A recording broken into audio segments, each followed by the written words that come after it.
Bismillahirrahmanirrahim. Assalamualaikum warahmatullahi wabarakatuh.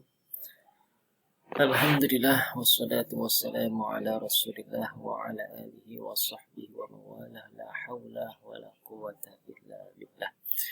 Anak-anakku sekalian berbahagia, khususnya anak kelas 8 C dan D MTS Manaratul Islam yang berbahagia. Pada kesempatan kali ini kita akan melanjutkan kembali materi kita, yaitu dengan judul Kisah Nabi Yunus alaihissalam. Nah, di dalam kita membahas mengenai kisah Nabi Yunus alaihissalam, yang pertama itu nanti akan kita pelajari adalah keteladanan Nabi Yunus alaihissalam. Ya. Sebelum kita lebih jauh membahas mengenai keteladanan Nabi Yunus alaihissalam, di sini Bapak ingin menyampaikan salah satu firman Allah Subhanahu wa taala yang mempunyai kaitan erat dengan kisah Nabi Yunus, yaitu surah Al-Anbiya ayat 87. Bismillahirrahmanirrahim. Wa dhannuni idh dhahaba mughadiban fadhanna an lan naqdir alayhi fanada fil dhulumat an la ilaha illa anta subhanaka inni kuntu minadh dhalimin. Dan ingatlah kisah Dhunnun, ya, Dhunnun artinya memiliki ikan, ya. Nama ikannya itu Nun, ya, yaitu Nabi Yunus. Ya, kenapa dinamakan Nun? Ya, karena Nabi Yunus itu berada dalam perut ikan Nun. Ya, pemilik ikan Nun yaitu Nabi Yunus.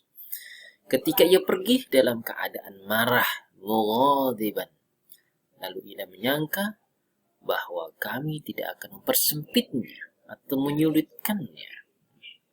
Maka ia menyeru dalam keadaan yang sangat gelap bahwa tidak ada Tuhan selain Engkau. Maha suci Engkau, sesungguhnya Engkau termasuk orang-orang yang zalim. Nah, ini adalah doa Nabi Yunus. Nah, di dalam kita mempelajari keteladanan Nabi Yunus alaihissalam, yang pertama yang perlu kita ketahui adalah kita harus mengenal siapa itu Nabi Yunus dan beliau berasal dari mana. Nah, Nabi Yunus bin Matta, Nabi Yunus bin Matta ini termasuk orang yang soleh. Beliau berasal dari bangsa Nawi atau Ninif, yaitu bangsa yang hidup di sekitar Mosul, di pinggir pantai. Nah, ini sejak sebelum diangkat menjadi Nabi dan Rasul, ya, Nabi Yunus ini memang dikenal sebagai seorang yang ahli ibadah. Ia termasuk orang yang lurus.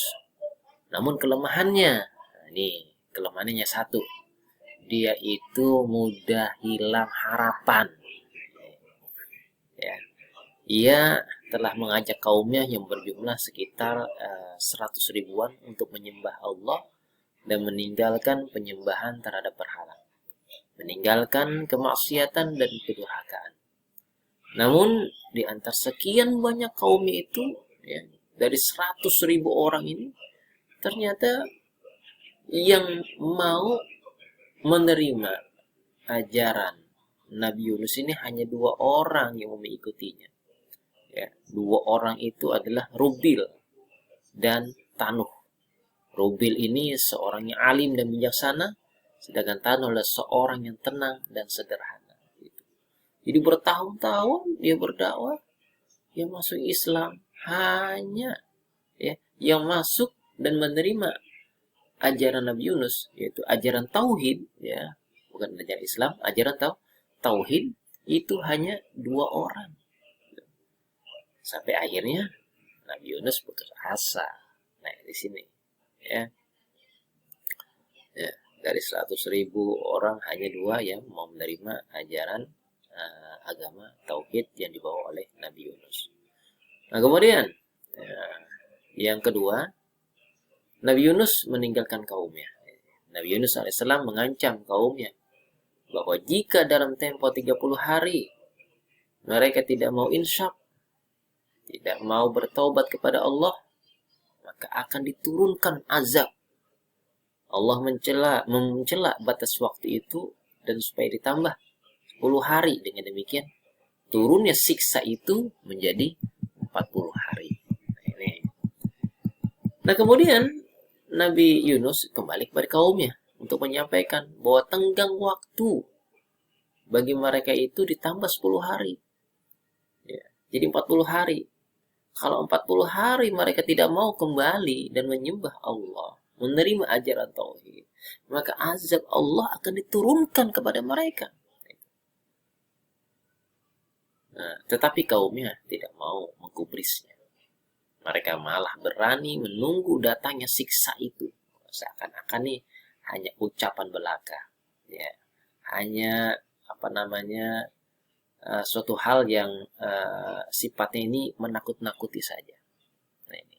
Jadi mereka menentang ya, siksa yang akan diturunkan kepada mereka. Nah, Nabi Yunus alaihissalam putus asa atas kebengalan kaumnya. Kemudian dia pergi meninggalkan kaumnya. Ya. Nah, setelah 40 hari tiba-tiba muncullah awan gelap di pagi hari. Bertambah siang.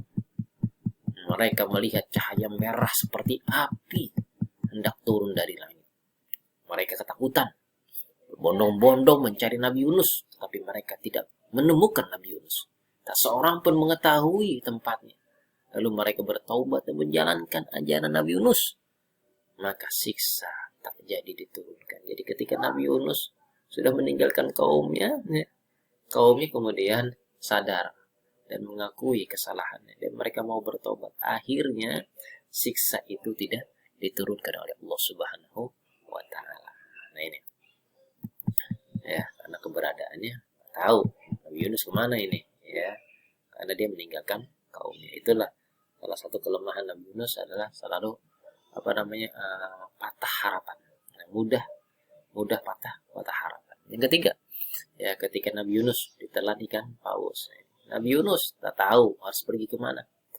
Tiba di tepi laut, ia menumpang sebuah kapal. Penumpang kapal sebenarnya sudah banyak. Ketika tiba di tengah laut, kapal itu oleng dihantam ombak. Semua perbekalan sudah dikurangi, namun kapal tetap oleng. Nahkoda memutuskan untuk melempar salah seorang penumpang ke laut. Lalu diadakanlah undian. Diundi 3 kali, selalu yang keluar namanya adalah Yunus. Itu. Tak dapat ditolak lagi. Maka Nabi Yunus kemudian dilempar ke tengah laut. Ya, diundi pertama namanya Yunus. Kedua diundi lagi, Yunus lagi. Ketiga, Yunus lagi. Akhirnya Nabi Yunus dilempar ke tengah lautan. Nah ini, Allah tidak menghendaki Rasulnya binasa. Inilah Allah. Ya, Allah maha kuasa.